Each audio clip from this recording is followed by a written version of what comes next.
우리는 지난 주일 부활주일을 지냈습니다. 교회는 기쁨으로 가득했죠. 주님이 살아나셨다라는 부활의 소식을 우리 모두가 증거하고 노래했습니다. 그런데 부활주일이 지나고 나면 우리의 삶은 다시 평범한 일상으로 돌아오게 됩니다. 그리고 우리의 마음속에는 조용히 이런 질문이 찾아오게 되어지죠. 정말 부활이 사실일까? 예수님의 부활이 오늘 나와 무슨 상관이 있지? 부활은 성경 속 이야기일 뿐이지 않을까? 사람이 죽어봐야 하는 거 아니야? 이런 의문들이 들 때가 있습니다. 어쩌면 우리 가운데 어떤 분들은 여전히 부활이 멀게 느껴질 수도 있습니다. 오늘 성경을 보니까 제자들도 그랬어요. 예수님의 제자들도 처음에는 부활을 믿지 못했습니다. 그들은 의심했고 두려워했고 믿지 못하는 모습들이었어요. 오늘 본문은 바로 그 제자들에게 부활하신 예수님이 친히 찾아오셔서 의심을 확신으로 바꾸어 주시는 모습입니다. 여러분, 이 이야기는 단순히 제자들에 대한 이야기가 아닙니다. 오늘 신앙생활을 하고 있는 우리들도 마찬가지입니다. 부활의 이야기를 들었지만 그 예수님의 부활이 오늘 나와 상관없는 부활, 또 먼 미래의 부활로만 여기는 경우들이 얼마나 많은지 몰라요. 부활을 믿는다고 하지만 부활하신 주님이 지금 우리와 함께 하신다는 사실을 잊어버리고 살아갈 때가 너무나도 많습니다. 제자들처럼 두려워하고 염려하고 근심하는 모습들로 살아가는 거죠. 이미 예수님이 부활하셨다는 소식이 전해졌지만 부활의 첫 증인들이었던 여인들을 통해서 예수님 다시 살아나셨다라고 들었지만 제자들은 여전히 두려워하고 있었거든요.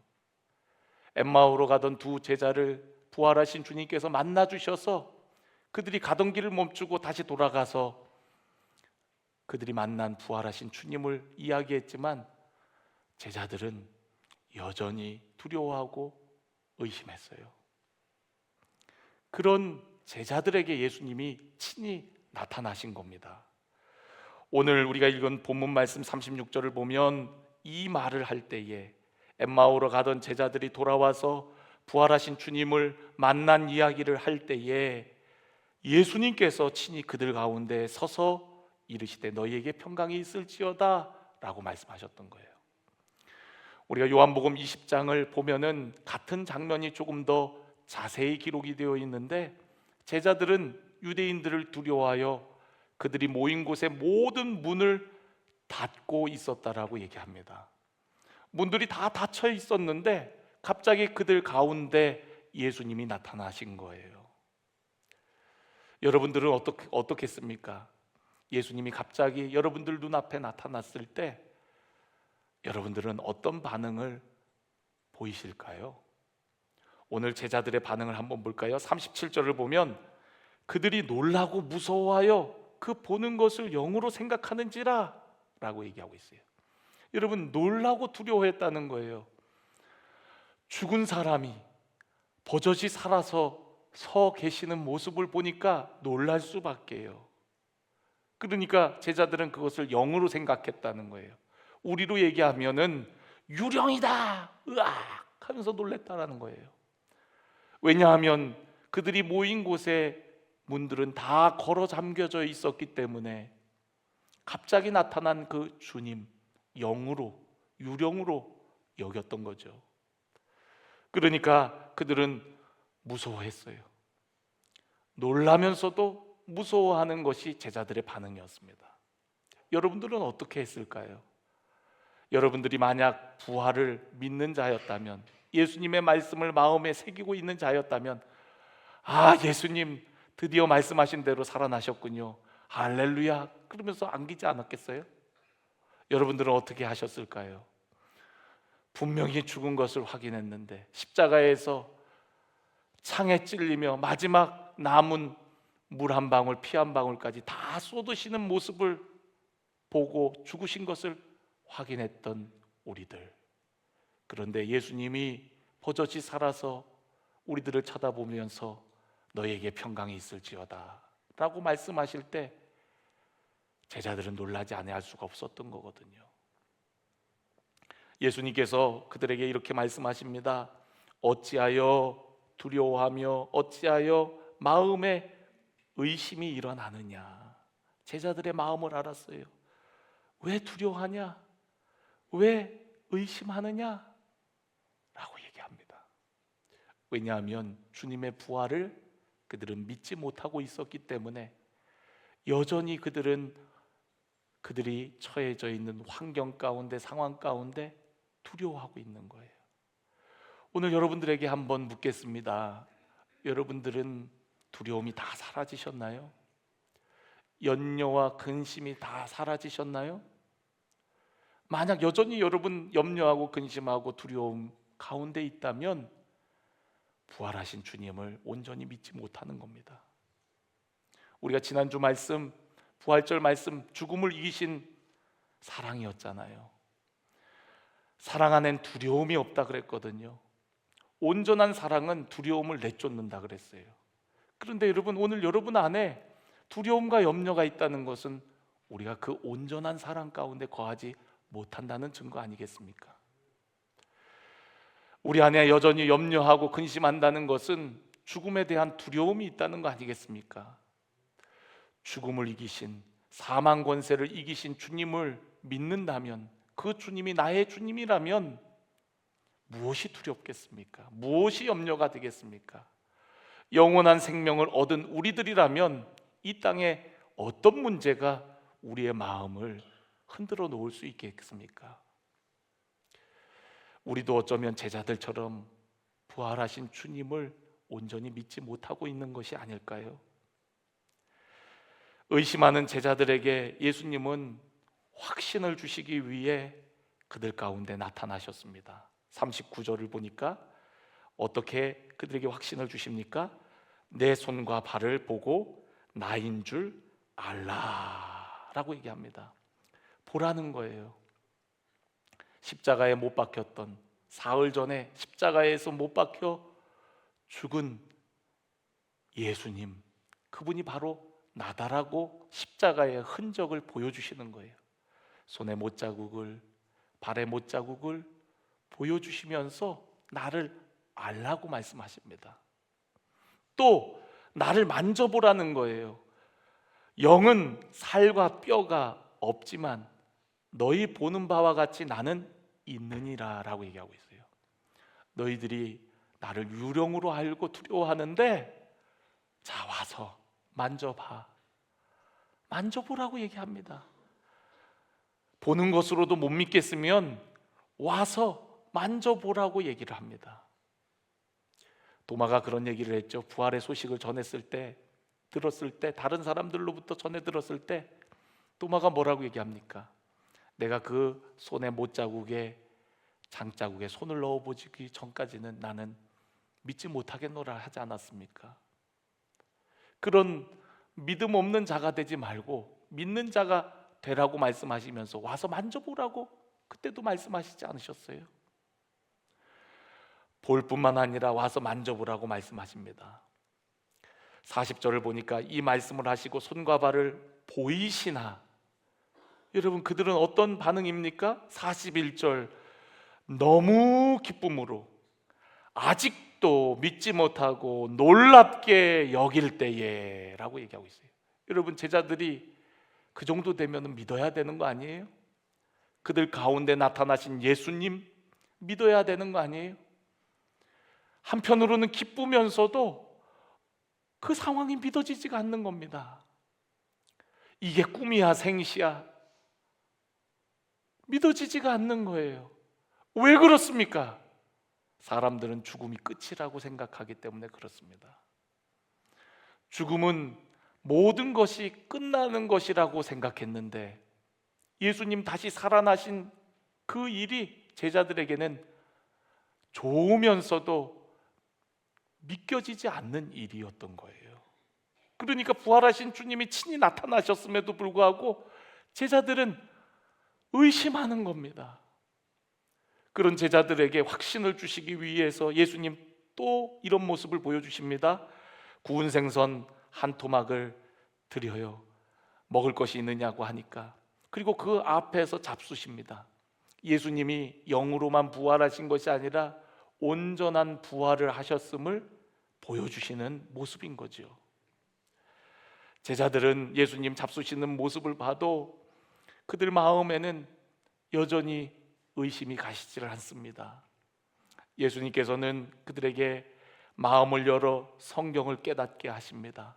구약의 모든 말씀이 곧 예수 그리스도에 대한 말씀이고, 그 예수 그리스도는 고난을 받고 제3일에는 죽은 자 가운데 살아날 것을, 또 그 이름으로 죄 사함을 받게 하는 회개가 바로 이곳 예루살렘으로부터 모든 족속으로 전파되어야 될 것을 설명해 주시는 거예요. 예수님 부활하시고 40일간 이 땅에 머무르시면서 하나님 나라의 일을 제자들에게 가르쳐 주셨습니다. 그리고 마침내 하늘로 승천하여 올라가실 때에 500여 형제들이 일시에 예수님의 승천을 목격했습니다. 아마 여인들과 아이들까지 하면 수천 명이 모였는지도 모르겠습니다. 그 많은 사람들이 보는 앞에서 예수님 하늘로 올리워 가시는데도 그 무리 중에 여전히 의심하는 자들이 있더라는 거예요. 부활하신 주님, 다시 살아나신 주님을 보면서도, 그분의 말씀을 들으면서도, 그분과 함께 하면서도 여전히 주님을 믿지 못하고 의심하는 자들이 있었다는 거예요. 여러분, 오늘 우리 신앙은 어떻습니까? 부활의 기쁜 소식을 들었고 부활절을 기념해 갖고 달걀을 나누어 주면서 예수님 부활하셨다고 하지만 진정으로 여러분 예수님의 부활을 믿습니까? 2000년 전에 하나의 스토리가 아닙니까? 그리고 언젠가 우리도 예수님처럼 부활할 것이라고 막연하게 그런 위로의 이야기로 여러분 받아들이고 있지 않으십니까? 2000년 전에 하늘로 올리우신 예수 그리스도, 그분은 하나님 보좌 우편에 앉으셨고 지금도 하나님의 영 성령님을 통해서 우리와 함께 하시는 줄로 믿습니다. 지금도 살아계셔서 하나님 보좌 우편에서 우리를 위하여 중보하고 계세요. 살아계신 주님이십니다. 그 살아계신 주님이 성령으로 지금 우리와 함께 하시는 줄로 믿습니다. 우리 가운데 함께 하시는 줄로 믿습니다. 우리의 예배 가운데 임재하셔서 영광을 받으시고 여러분의 일상 가운데, 여러분의 마음 가운데 좌정에 계신 줄로 믿습니다. 여러분, 그것은 실제라는 거예요. 하나의 이야기가 아니라 부활하신 주님, 살아계신 주님은 오늘 우리의 삶 한복판에 계시는 주님이라는 거예요. 오늘 말씀이 그걸 우리에게 보여주고 있는 겁니다. 모든 문들이 닫힌 방이었지만 친히 찾아오셔서 의심하는 제자들에게 이미 부활의 소식을 전해 들었음에도 불구하고 믿지 못하는 그들에게 확인시켜 주는 거예요. 자, 봐라. 자, 만져봐라. 자, 내가 음식을 먹는 걸 통해서 나의 부활이 그냥 영적인 부활뿐만 아니라 온전한 부활임을, 죽은 자가 다시 살아난다는 것을 증거하고 계시는 거거든요. 그리고 말씀을 열어서 하나님의 말씀으로 깨닫게 하여 주십니다. 여러분, 오늘 하나님의 말씀이 들려지고 깨달아지는 은혜가 있기를 간절히 원합니다. 여러분, 부활의 기쁜 소식이 하나의 이야기가 아니라 오늘 깨달아져서 여러분의 삶 가운데 누려지고 부활의 영광과 능력이 여러분 체험되어지기를 주님의 이름으로 간절히 축원합니다. 여러분, 예수님께서 공생의 삶을 사시면서 죽은 자의 다시 살아나는 기적을 통해서 죽음이 끝이 아니라는 것을 여러 차례 말씀하시고 보여주셨어요. 여러분, 야이로의 딸을 죽은 가운데에서 일으켜 세우시잖아요. 야이로의 딸이 병들어갖고 예수님 고쳐주시기 위해서 그 집에 가시는 도중이었죠. 그런데 하인 하나가 와갖고 그 아이가 죽었다는 거예요. 그러니까 이제 더 이상 예수님을 괴롭게 하지 말라고 이야기를 합니다. 그런데 예수님의 반응은 어땠습니까? 죽은 것이 아니라 잔다라고 얘기해요. 여러분, 죽으면 다 끝나는 거예요. 끝났기 때문에 이제 더 이상 선생님을 귀찮게 하지 말라고 얘기합니다. 그런데 예수님은 죽음 가운데에서도 포기하지 않으세요. 사람들은 다 절망했을 거예요. 그러나 예수님은 절망하지 않았어요. 왜요? 죽음이 끝이 아니거든요. 그 아이에게 가갖고 그 아이를 다시 깨워줍니다. 사람들은 비웃었어요. 이미 죽은 아이가 자긴 뭘 자, 이미 끝났다라고 생각했는데 예수님은 포기하지 않고 들어가서 달리다굼, 일상의 언어입니다. 부모가 아이를 깨울 때 달리다굼, 어서 일어나 라는 그런 일상적인 언어를 통해서 죽은 아이가 다시금 일어나는 놀라운 기적을 보여주시는 거예요. 그러니까 죽음이 끝이 아니라는 거예요. 다시 살아나는 기적이 있다는 것을 보여주시는 겁니다. 예수님께서 제자들이 나인성에 갔습니다. 그런데 갑자기 사람들이 슬퍼하며 그 성을 빠져나오고 있습니다. 보니까 장례 행렬이에요. 누가 적었나 봤더니 그 성에 한 과부가 사는데 그 과부의 하나밖에 없는 아들이 죽었어요. 여러분, 얼마나 슬퍼요? 과부인 것도 서러운데 하나밖에 없는 아들 독자가 죽었습니다. 이제는 그 어떤 소망도 희망도 없어요. 그 행렬은 죽음의 행렬이요, 슬픔의 행렬이요, 절망의 행렬입니다. 그런데 예수님께서 그 행렬을 막아서는 거예요. 그리고 그 유가족들에게 울지 말라라고 위로하십니다. 그리고 그 관에 가셔서 손을 얹어 이렇게 말씀하시죠. 청년아, 일어나라. 여러분, 관을 덮었다는 것은 이제 끝났다는 겁니다. 장례 예식 중에 가장 슬픔이 가득한 예식이 뭡니까? 입관 예식입니다. 이제 고인을 마지막 관에 모시고 관을 덮으면 이제 사랑하는 사람을 더 이상 이 땅에서는 볼 수 없기 때문에 가장 슬픈 예식이 입관 예식이거든요. 이미 관을 덮어갖고 무드로 가는 그 행렬 다 끝났잖아요. 모든 희망이 사라진 그 죽음의 행렬. 그런데 예수님께서는 다 끝난 것 같은 그 관을 붙들고 청년아 일어나라 말씀하시니까 그 청년이 일어나 다시 살아난 모습을 사람들에게 보여주는 거예요. 주님의 영광을 사람들이 보고 놀라워하며 그 소문이 순식간에 퍼져나가기 시작합니다. 요한복음 11장을 보면은 예수님께서 사랑하는 나사로가 병들어 죽게 되었습니다. 누이들이 예수님께 급히 소식을 전해요. 당신이 사랑하는 나사로가 병들었나이다. 그 소식을 들은 예수님께서 소식을 접하면 급히 오시겠지 기대했는데 어찌된 일인지 예수님은 오시지 않습니다. 여러분, 예수님이 왜 가시지 않았어요? 여러분, 가셔서 병을 고쳐주시면 예수님은 우리의 좋은 치료자 정도의 주님으로 여겨질 거예요. 그런데 죽은 나사로를 살리는 사건을 통하여서 예수님이 부활이요 생명이심을 가르쳐주기 위해서 더 높은 차원의 믿음으로 그들을 이끄시기 위해서 예수님 지체하셨거든요. 요한복음 11장 4절의 말씀을 보면 그 소식을 들은 예수님이 이런 말씀을 하십니다. 이 병은 죽을 병이 아니라 하나님의 영광을 위하며 하나님의 아들이 이로 말미암아 영광을 받게 하려 함이라 라고 말씀하세요. 그리고 조금 있다가 예수님께서 우리 친구 나사로가 잔다라고 얘기해요. 제자들은 그 이야기를 듣고서는 아유, 나사로가 잠들었으면 이제 곧 회복되겠네요, 이제 곧 낫겠네요 라고 얘기를 합니다. 그런데 예수님이 밝히 말씀하시죠. 성경에서 잔다는 것은 죽음을 의미하거든요. 왜 예수님께서 잔다라고 표현했을까요? 다시 깨어남을 전제하기 때문에 그렇습니다. 그리고 성도의 죽음은 안식이기 때문에 그래요. 여러분, 잠을 두려워하는 분들은 아무도 없으시잖아요. 성도의 죽음은 그와 같습니다.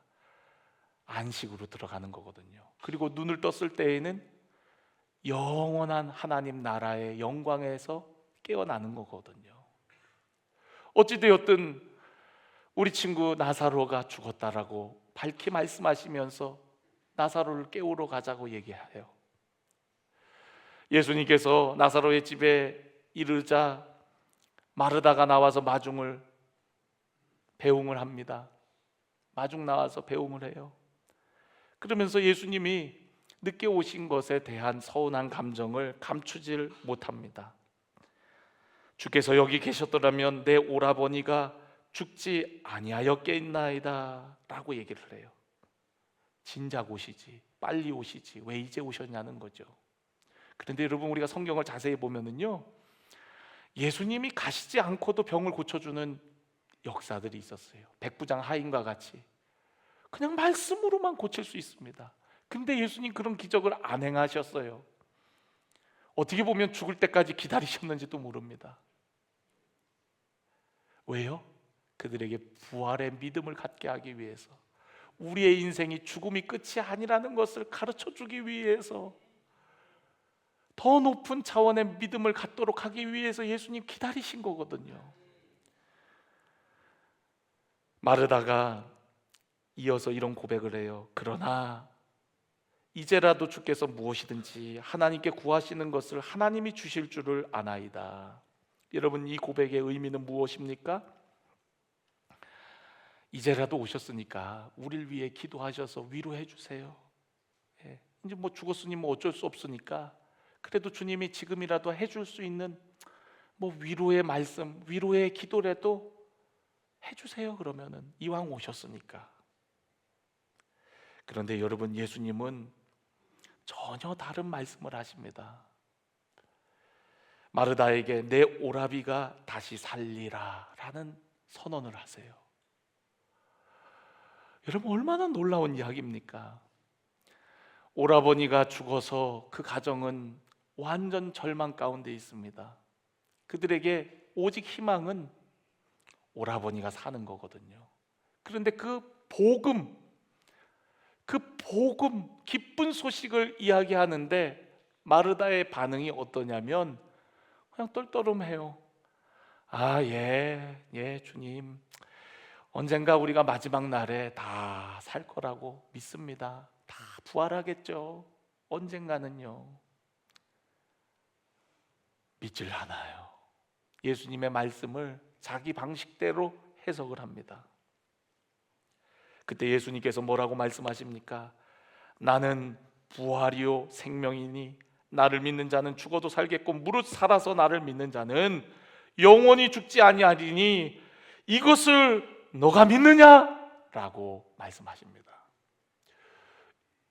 여러분, 마르다가 그런 예수님의 강력한 메시지 앞에 예, 제가 믿습니다. 주는 그리스도시요 살아계신 하나님의 아들이십니다 하면서 그렇게 고백은 해요. 여러분, 입술로는 그렇게 얘기는 하지만 마르다가 진정 믿었습니까? 믿질 못했어요. 왜요? 우리가 그 뒷부분을 읽어보면 예수님께서 나사로의 무덤 앞으로 가십니다. 그리고 저 무덤 입구를 가로막고 있는 저 돌을 굴려놓으라고 명하세요. 그때 마르다의 반응이 어땠죠? 아유, 예수님 뭐 하려고 이 돌을 굴리라고 치우라고 하십니까? 이미 죽은 지 나흘이나 더 됐습니다. 시체 썩는 냄새가 납니다.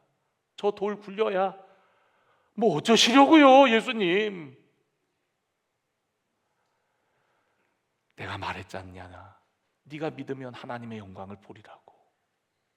여전히 믿지 못하는, 여전히 죽음이 끝이라고, 여전히 우리의 삶은 끝났다고 죽음 앞에서 두려워하고 절망하는 그 인생들을 향하여 너가 믿으면 영광을 보리라. 여러분, 오늘 믿는 자가 되시기를 바랍니다. 의심하는 자가 되지 말고 믿는 자가 되시기를 바랍니다. 제자들 역시도 부활하신 주님이 그들 앞에 친히 나타나셨는데도 여전히 의심하는 거예요. 여전히 믿지 못하는 거예요. 예수님께서 이미 다 일러주셨었고 부활의 증인들을 통해서도 들었는데도 불구하고 제자들은 믿지를 않는 거예요. 부활하신 주님이 오늘 우리와 함께 하신다는 사실을 믿지를 못하는 겁니다. 여러분, 부활하신 주님이 오늘 저와 여러분 가운데 함께 하십니다. 여러분의 삶의 현장에 함께 하십니다. 오늘 여러분 무엇이 문제입니까? 여러분의 삶에 어떤 것이 문제입니까? 여러분, 절망의 돌문을 열어놓으세요. 주님 말씀하시면, 주님 역사하시면 여러분 어둠 가운데에서도 살아 돌아오고 절망 가운데에서도 희망으로 나아가게 되어지는 줄로 믿습니다. 돌문 열어놓으니까 예수님 나사로야 나오라 하니까 그 죽었던 자가 그 어두운 동굴 안에서 나오는 거 아니겠어요? 여러분, 이 이야기가 그냥 과거의 하나의 이야기일 뿐입니까? 예수님이 죽고 지금 우리 가운데 없습니까? 예수님 어제나 오늘이나 동일하게 살아계시는 줄로 믿습니다. 나사로의 가정에 함께 하셨던 그 주님이 오늘 여러분의 가정에도 함께 하신다는 사실을 왜 믿지를 못합니까? 오늘 여러분의 삶에 닫혀진 무언이 무엇입니까? 제자들은 두려워하여 모든 문을 걸어 잠그고 있었지만 예수님은 그 삶의 현장에, 그들의 현장에 나타나셔갖고 너희에게 평강이 있을지어다 말씀하시는 거예요. 여러분, 오늘 여러분을 가로막고 있는 돌문이 무엇입니까? 절망의 문이 무엇입니까? 여러분, 두려워하지 말고 순종하시고 믿으면 하나님의 영광을 보리라 그랬어요. 여러분, 주님을 믿으십시오. 부활하신 주님이 오늘 여러분과 함께 하심을 믿으십시오. 부활하신 주님이 여러분의 가정에 함께 하심을 여러분 믿으십시오. 오늘도 예수 그리스도의 이름으로 선포하시고 하나님의 말씀을 대언할 때에 죽었던 자가 다시 살아나는 역사가 있는 줄로 믿습니다. 에스겔 37장에 마른 뼈들, 죽음의 골짜기에 하나님의 말씀이 대언되어질 때에 여러분 그 마른 뼈들이 살아나잖아요. 다 끝났다라고 생각했던 그 마른 뼈들이 여러분 다시 살아나서 하나님의 군대가 되지 않습니까? 여러분, 이것이 단순한 환상입니까? 단순한 이야기입니까? 오늘 우리를 향한 말씀 아닙니까? 여러분, 선포하세요.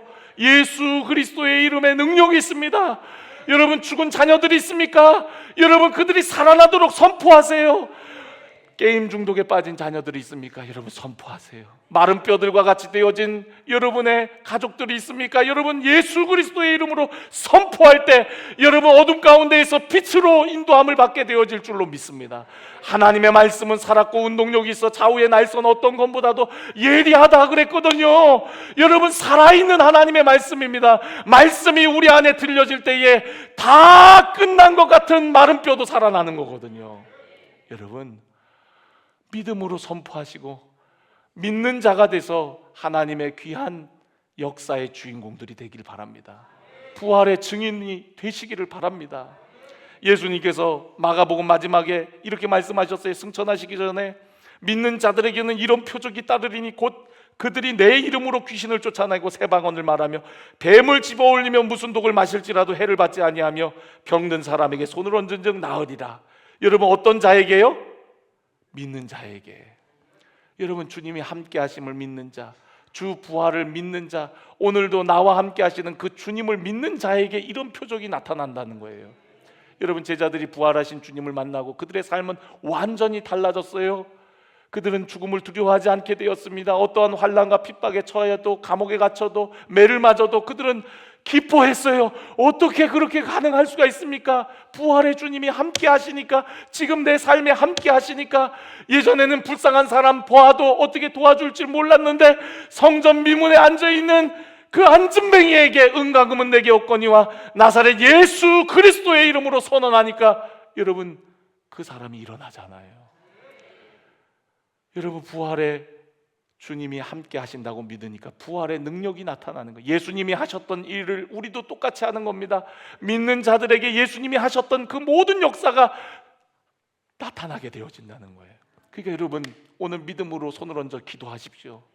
여러분 주변에 아픈 사람이 있습니까? 가서 기도해 주세요. 목사님만 가서 기도할 수 있는 것이 아닙니다. 목사님에게 능력이 많이 나타나고 여러분에게는 능력이 안 나타나는 것이 아닙니다. 믿는 자에게 능력이 나타나는 겁니다. 믿음으로 간구하십시오. 믿음으로 선포하십시오. 믿음으로 하나님의 말씀을 대언하실 때에 그 말씀이 여러분 죽은 자들도 살아 일으키는 줄로 믿습니다. 오늘 여기 말씀해 보니까 우리는 이 일의 증인이라고 얘기하고 있어요. 여러분, 이러한 사실의 증거자라는 거예요. 우리들을 통해서 하나님의 살아계신 증거가 나타나기를 원하시는 겁니다. 우리가 밟는 땅, 우리가 가는 곳마다 어둠의 세력이 떠나가고 빛 대신 주님이 그 가운데 역사하실 것입니다. 오늘 여러분들을 통해서, 부활의 증인된 여러분들을 통해서 그러한 증거와 하나님의 영광이 나타날 줄로 믿습니다.